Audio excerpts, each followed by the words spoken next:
Hello दोस्तों, कैसे हो आप सब। दोस्तों आज का क्वेश्चन हमारा है कि समतल दर्पण में प्रतिबिंब बनाने का किरण आरेख खींचे। समतल दर्पण में प्रतिबिंब बनने का किरण आरेख खींचे। तो चलिए शुरू करते हैं। ठीक है, क्वेश्चन हमारा है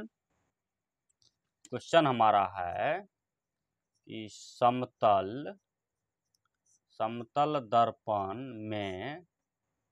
समतल दर्पण में प्रतिबिंब बनने का किरण आरेख खींचे। ठीक है, ये हमारा क्वेश्चन है कि समतल दर्पण में प्रतिबिंब बनने का किरण आरेख खींचे। तो चलिए किरण आरेख खींचते। तो चित्र हमने पहले बना लिए हैं, इस चित्र में हम आपको समझाते हैं। ठीक है, कि हमने समतल दर्पण में किरण आरेख कैसे खींचे। तो सबसे पहले एक समतल दर्पण लेना है। ये जो है ये एक समतल दर्पण लेना है। ठीक है, इसका नाम हम लिखते हैं समतल दर्पण। ठीक है, सबसे पहले समतल दर्पण लेना है। ठीक है, उसके बाद एक किरण खींचना है समतल दर्पण के बीचों बीच। एक किरण खींचना है, जो ये हम किरण खींचे हैं। ठीक है, एक किरण खींचना है। ठीक है, एक किरण खींचना है। सबसे पहले समतल दर्पण लेना है, ध्यान दीजिएगा। उसके बाद एक समतल दर्पण के बीचों बीच एक किरण खींचना है। ठीक है, एक किरण खींच लिए। उसके बाद यहाँ से एक हमको बीम डालना है किरण पे। ठीक है, एक क्या करना है, एक बीम डालना है। एक बीम डालना है। ठीक है, एक बीम डाल दिया। ठीक है, चलो जब हमने एक बीम डाल दिया, ये पॉइंट हमारा यहाँ बना बीम का आखिरी भाग। ठीक है, और यहाँ जो है, यहाँ से इस बिंब पर से जो है प्रकाश की किरण जा रही है कहाँ, समतल दर्पण पे। ध्यान देंगे, इस बिंब पर से प्रकाश की किरण जा रही है समतल दर्पण पे, और यहाँ से टकरा के ये वापस हो रही है। ठीक है, इस बिंब पर से प्रकाश की किरण जा रही है समतल दर्पण पे। मान के चलो यहाँ प्रकाश है, क्या है, यहाँ है प्रकाश।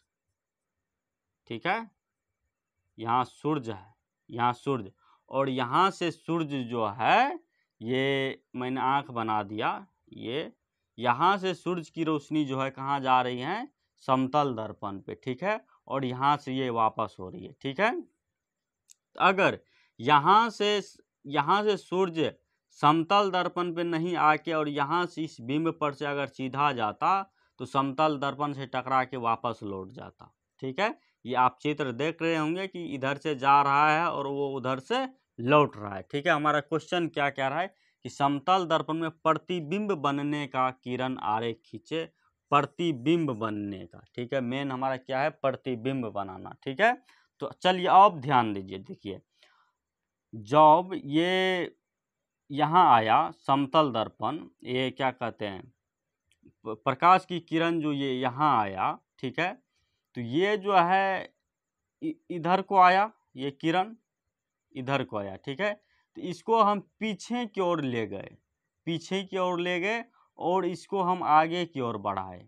ध्यान देंगे बात को कि ये जो है किरण, ये इसको हम जो है पीछे की ओर ले गए। पीछे की ओर क्यों ले गए, क्योंकि इधर से तो किरण नहीं जा रहा है, प्रकाश की किरण इधर से नहीं जा रहा है कि इसको हम सीधा खींचेंगे। ठीक है, ये एक प्रतीत हम किए कि अगर यहाँ पे ये दर्पण नहीं होता, ध्यान देंगे बात को, अगर यहाँ पे ये दर्पण नहीं होता तो ये जो टकरा के वापस आया है, मान के चलो ये सीधा जाता।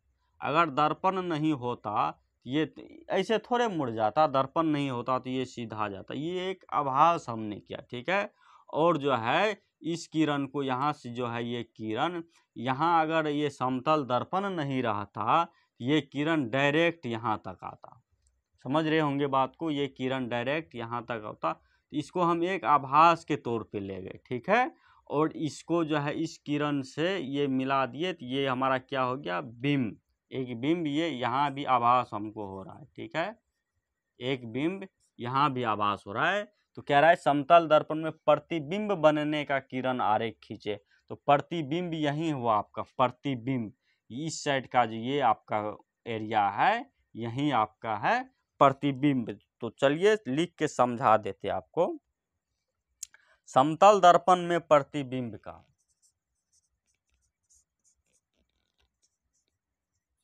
समतल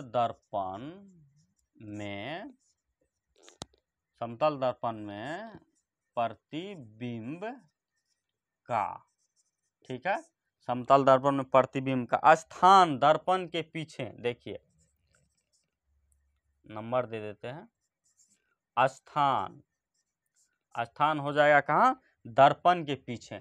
ये दर्पण है और दर्पण के पीछे इसका स्थान है, ठीक है, दर्पण के पीछे स्थान, दर्पण के पीछे, ठीक है। और इसका आकार जो है, आकार बिंब के बराबर, बिंब के बराबर ये हमारा बिंब है और इसी के बराबर इसका भी आकार है, ठीक है, इसलिए आकार जो हो जाएगा बिंब के बराबर। स्थिति हो जाएगा सीधा, स्थिति क्या हो जाएगा, सीधा, और प्रकृति हो जाएगा आभासी, प्रकृति हो जाएगा आभासी, क्योंकि हमको आभास हो रहा है, ये जो है आभास हमको हो रहा है, ये डायरेक्ट नहीं ना मिल रहा है, ये हमको आभास हो रहा है कि यहाँ पे एक प्रतिबिंब बन रहा है, ठीक है। मान के चलो कि कोई प्रकाश की किरण इधर से आ रही है, ठीक है, ध्यान देंगे इस बात को, कोई प्रकाश की किरण इधर से आ रही है और यहाँ पे एक समतल दर्पण है, क्या है, यहाँ पे एक समतल दर्पण है। तो अगर समतल दर्पण नहीं होता यहाँ पे, ये किरण कहाँ जाती, देखिए कहाँ जाती, ये तो सीधा जाती, ये जो किरण आ रही है ये प्रकाश की किरण, ठीक है, ये जो प्रकाश की किरण है, तो ये अगर यहाँ से आ रही है और यहाँ जो है ये मिरर नहीं होता तो ये कहाँ जाती, ये डायरेक्ट इधर जाती। तो ये हमको अभी नहीं जा रहा है, क्योंकि अभी यहाँ पे हम दर्पण डाल दिए हैं, ये हमको आभास हो रहा है, क्या हो रहा है, आभास हो रहा है। तो आशा करते हैं कि आप लोग जो है बात को समझ गए होंगे, ठीक है, बात को आप लोग जो है समझ गए होंगे। तो अगर समझ गए हैं तो ये चीज़ आप लोग जो है याद कर लीजिएगा, ध्यान दीजिएगा। और इसके बाद जो आप लोगों के वीडियो आएगा, इसके बाद जो वीडियो आएगा कि समतल दर्पण में बनी प्रतिबिंब की विशेषताएं लिखें, समतल दर्पण में बनी प्रतिबिंब की विशेषताएं लिखे, तो नेक्स्ट वीडियो में आएगा। तो इस चैनल को लाइक एवं सब्सक्राइब जरूर कीजिएगा। धन्यवाद।